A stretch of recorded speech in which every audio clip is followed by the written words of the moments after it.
Welcome to Stuck, Time to Improv. I'm Mary Scott with Business Riff, and I want startups to be wildly successful.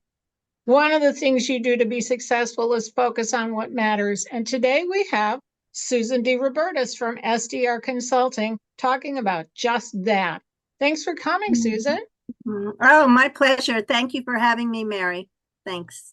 So, particularly for startup businesses, how do you decide what really matters? Well, why do you want to start a business? What is your purpose? What is your vision? What do you really desire? And then you look at, well, how am I going to accomplish that? And perhaps you need some partners. You definitely need funding. And until you're in revenue, you're in sales, right? Yes. Well, if you're in business, you're always in sales. You never get out of sales. But for a startup, you really want to enroll people into your business, your vision. It's very important that you have people around you that support you. Either they support you with their time, they contribute their time to, well, let me help you get a website, or let me help you write that or this. But the important thing is to have funding, and there are different ways to go about that. And Well, typically, initially it's your own funding, right? I mean, if you don't have well, skin in the game, why should anybody yeah, else invest in right. you? Oh, And then you absolutely. start with friends and family, right? Mhm. Yes, first is the first circle around you is friends and family, angel investors. Then, if not, then, well, you can look to your credit cards. You can look to your bank for a line of credit. If not a line of credit, then a personal loan. And then you have your business pay you back plus interest. But you have to have funds to get going. But Yeah. people, startups need to understand that if you have investors, they're going to Mm-hmm. want their money back plus. So a Yeah. lot of startups don't really need investors. They need revenue. And Right. and Mm-hmm. that's they want to just do this gig or have this little store and have a legacy. Mm-hmm. They Mm-hmm. started a restaurant, they just want customers. So True. it's about that and staying focused on the goal, not getting caught in the weeds of I'm Mm-hmm. busy coding because I love to do coding. Mm-hmm. Right, right. You can't be in the back room. Well, let me set up my website first. A startup is exactly that. You're starting up. And if you have investors, they are going to want equity, a percentage, of your business.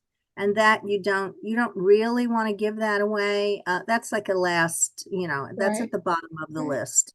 Mm. And then most of the startups that I deal with, the first investment, the first money goes into getting visibility. So the first monies that are spent have to do with marketing, because Mm-hmm. marketing is how you generate sales.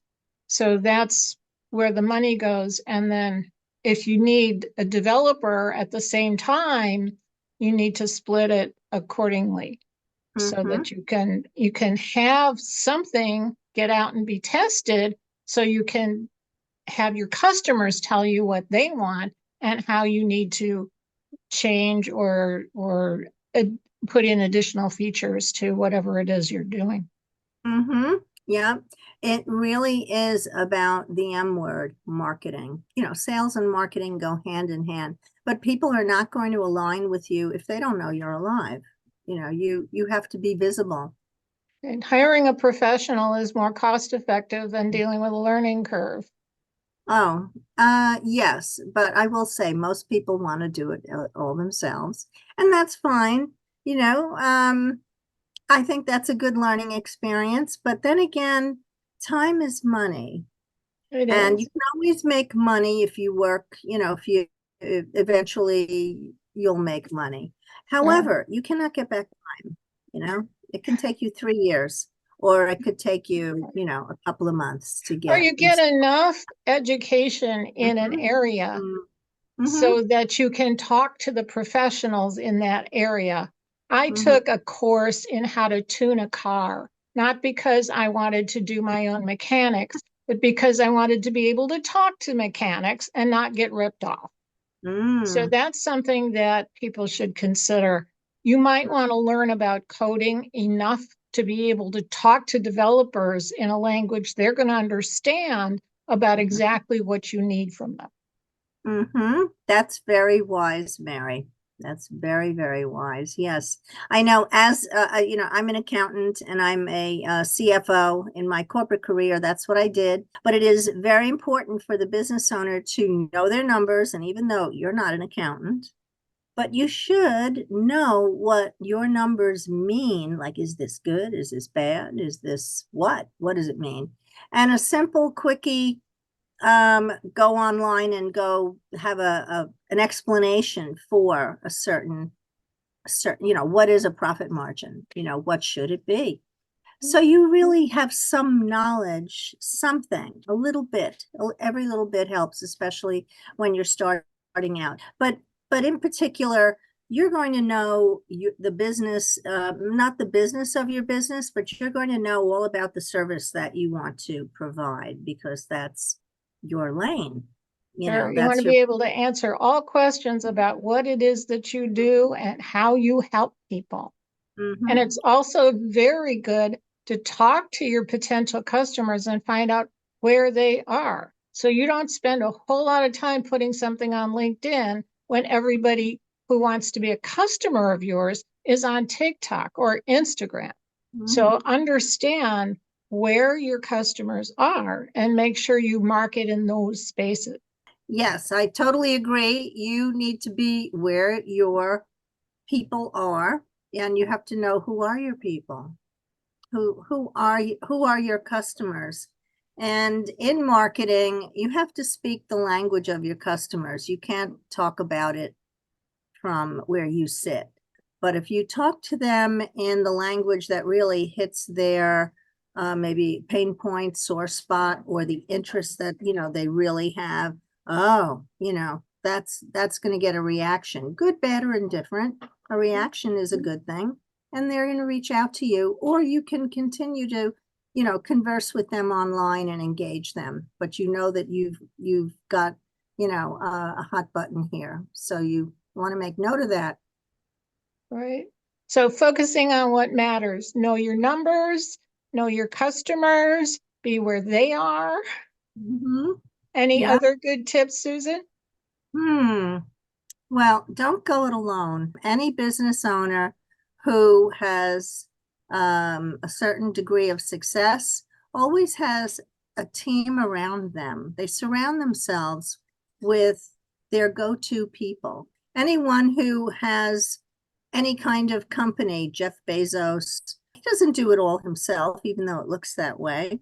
He has his people. So you want to have your people for each individual area in your business that you confer with. And then, of course, the final decision is yours because it's your baby. Go with other experts. Yeah, whether they're paid or they're part of your team or good friends. I always tell startups you need a minimum of 3 people on your team. You need the marketing person, you need the accountant, and you need the lawyer. Marketing person helps you make money. The accountant helps you keep most of it, and the lawyer stops you from losing it. Oh, I like that, Mary. Yes, great analogy. Great analogy. Yeah. Well, thank Yes, you and so that's much. true. Yeah. Okay. So thank you so much, Susan Robertis from SDR Consulting. Will help us all focus on what matters, and we'll put contact information in the comments. I'm Mary Scott with Business Riff. I want startups to be wildly successful, and one of the best things you can do to accomplish that is book a call with me at businessriff.com. And join us again next time for Stop, Time to Improv.